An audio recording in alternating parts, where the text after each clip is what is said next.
খালি গায়ে ওযু করলে হবে কিনা, শার্টের হাতা ভাঁজ করে নামাজ পড়লে নামাজ হবে কিনা, মেয়েরা মাথায় কাপড় ছাড়া ওযু করলে কি ওযু হবে, স্বামীর পকেট থেকে না বলে টাকা নিলে কি ওইটা চুরি করা হবে, অনেক সময় বই খাতা কলম ইত্যাদির উপর অসাবধানতায় পা লেগে যায়, সেক্ষেত্রে করণীয় কি, মোবাইলে কোরআন অ্যাপ থাকা অবস্থায় মোবাইল নিয়ে বাথরুমে অথবা নাপাক স্থানে যাওয়া যাবে কিনা, শনিবার ও বুধবারে নখ চুল কাটা কি না যায়, অমুসলিম মারা গেলে কি ইন্না লিল্লাহি ওয়া ইন্না ইলাইহি রাজিউন পড়া যাবে, ওযু ছাড়া মোবাইল থেকে কোরআন পড়া যাবে কিনা, প্যান্ট শার্ট নাকি খ্রিস্টানদের পোশাক, কেউ কেউ বলে এ পোশাকে নামাজ হয় না। কামরুন নাহার বুলবুলি জানতে চেয়েছেন, অনেক সময় বই খাতা কলম ইত্যাদির উপর অসাবধানতায় পা লেগে যায়, সেক্ষেত্রে করণীয় কি, বই খাতা কলম ইত্যাদির উপর অসাবধানতা বশত যদি পাও লেগে যায় তাতে কোনো অসুবিধা নেই, তবে জ্ঞানের একটি উপকরণ হিসাবে অশ্রদ্ধা না হয় সেমনটি আমাদের করা উচিত, বিধায় ইচ্ছাকৃতভাবে এমনটি করা উচিত নয়। কখনো হয়ে গেলে খুব দ্রুততার সাথে সেটাকে যথাযোগ্য জায়গায় রাখা উচিত এবং পায়ের শরীরে রাখা উচিত, এর বাইরে ওইটাকে ছুঁয়ে সালাম করতে হবে এমন কোনো কথা নেই, বাধ্যবাধকতা নেই। মাকবুল জানতে চেয়েছেন, শনিবার ও বুধবারে নখ চুল কাটা কি না যায়, না কোনো দিন এমন নাই যেদিনে চুল কাটা বা নখ কাটা না যায়, কোন হাদিসে কোথাও নিষেধ করা হয়নি। ওযু ছাড়া মোবাইল থেকে কোরআন পড়া যাবে কিনা, লোমু তসলিমা বোন জানতে চেয়েছেন, যাবে, কোনো অসুবিধা নেই। মোবাইলের মধ্যে যে কোরআন থাকে এটাকে ওযু ছাড়া ধরা যায়, কারণ এটা মূল কোরআন নয়, এটা আপনার সফট কপি, এটাকে আসলে ধরা যায়ও না, উপরে গ্লাসও আছে, অতএব এটা হাত দিয়ে পড়তে পারেন, কোনো অসুবিধা নেই।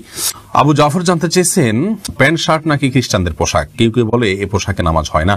এ পোশাকে নামাজ হয় না, এটি সম্পূর্ণ ভিত্তিহীন কথা, প্যান্ট শার্টে নামাজ হবে না, কোরআন হাদিসের কোথাও এরকম কোনো কথা বলা হয়নি, আর এটাকে এখন আর খ্রিস্টানদের পোশাক বলার কোনো সুযোগ নেই, কারণ এটি খ্রিস্টানদের কোনো ধর্মীয় আদর্শ থেকে ধর্মীয় বিশ্বাসের বাহক হিসাবে এটি যে আছে এমন নয়, আর দ্বিতীয় হলো যে খ্রিস্টানদেরই একান্ত আপনার পোশাক, তারাই শুধু পড়ে এমনও আর নাই, যার কারণে এটি একজন মুসলিম হিসেবে পড়তে পারেন, কোনো অসুবিধা নেই। এরপরে নিউটন সীমান্ত আপনি জানতে চেয়েছেন, কোনো অমুসলিম মারা গেলে কি ইন্না লিল্লাহি ওয়া ইন্না ইলাইহি রাজিউন পড়া যাবে, উত্তরে পড়া যাবে, কোনো অসুবিধা নেই। ইন্না লিল্লাহি ওয়া ইন্না ইলাইহি রাজিউন এর অর্থ হলো যে আমরা নিশ্চয়ই সবাই আল্লাহর এবং আল্লাহর কাছে আমাদের ফিরে যেতে হবে, অমুসলিমের ক্ষেত্রে একই কথা প্রযোজ্য, কোনো অসুবিধা নেই, ওই অর্থের দিক থেকে পড়া যেতে পারে। এরপরে শিপন আহমেদ আপনি প্রশ্ন করেছেন, মোবাইলে কোরআন অ্যাপ থাকা অবস্থায় মোবাইল নিয়ে বাথরুমে অথবা নাপাক স্থানে যাওয়া যাবে কিনা, উত্তরে যাবে, কোনো অসুবিধা নেই। এটা ভেতরে আমাদের মনের ভিতরে যেরকম কোরআন আছে, আমাদের স্মৃতিতে যেরকম কোরআন আছে, ওইটা আমরা বাথরুম যেতে পারি, মোবাইলের ভিতরেও ওইটা আছে, যেতে পারেন, কোনো অসুবিধা নেই। সুমাইয়া শিমু আপনি জানতে চেয়েছেন, স্বামীর পকেট থেকে না বলে টাকা নিলে কি ওইটা চুরি করা হবে, ওই টাকা দান করলে কি গুনাহ হবে। বোন সুমাইয়া, স্বামীর পকেট থেকে যদি আপনি টাকা নেন এবং স্বামী যদি জানেন, মৌনসম্মতি যেটাকে বলে, তিনি জানেন যে হ্যাঁ আপনি নেন, কিছু বলেন না, এরকম হলে আপনি নিতে পারেন, যেটুকু তার মৌনসম্মতি আছে এইটুকু। আর যদি তার মনোসম্মতি না থাকে, এটা মানে একেবারে নিয়মতান্ত্রিক যেটাকে চুরি বলা হয়, সেটাই যদি হয় তাহলে সেটা আপনার জন্য জায়েজ হবে না, যদি তিনি আপনার ভরণ পোষণ এবং মৌলিক যে চাহিদা আপনার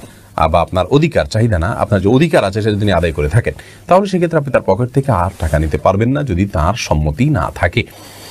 আর যদি মৌলিক চাহিদা পূরণ না করে থাকে, তাহলে সেক্ষেত্রে আপনার মৌলিক চাহিদা পূরণের জন্য যেটুকু নেওয়া দরকার সেটুকু আপনি নিতে পারবেন, এর অতিরিক্ত অংশ আপনার জন্য নেওয়া জায়েজ হবে না। এস এম রাফি জানতে চেয়েছেন, শার্টের হাতা ভাঁজ করে নামাজ পড়লে নামাজ হবে কিনা, নামাজ হয়ে যাবে কিন্তু অনুচিত, হাদিসে নবী সাল্লাল্লাহু আলাইহি ওয়াসাল্লাম নিষেধ করেছেন পোশাক ভাঁজ করে যেন নামাজ পড়া না হয়, এটা মাকরুহ হবে। সাকিবুল হাসান জানতে চেয়েছেন, মেয়েরা মাথায় কাপড় ছাড়া ওযু করলে কি ওযু হবে, মাথায় যদি কাপড় ছাড়া ওযু করেন আপনি, তাহলে সেক্ষেত্রে আপনার ওযু হয়ে যাবে,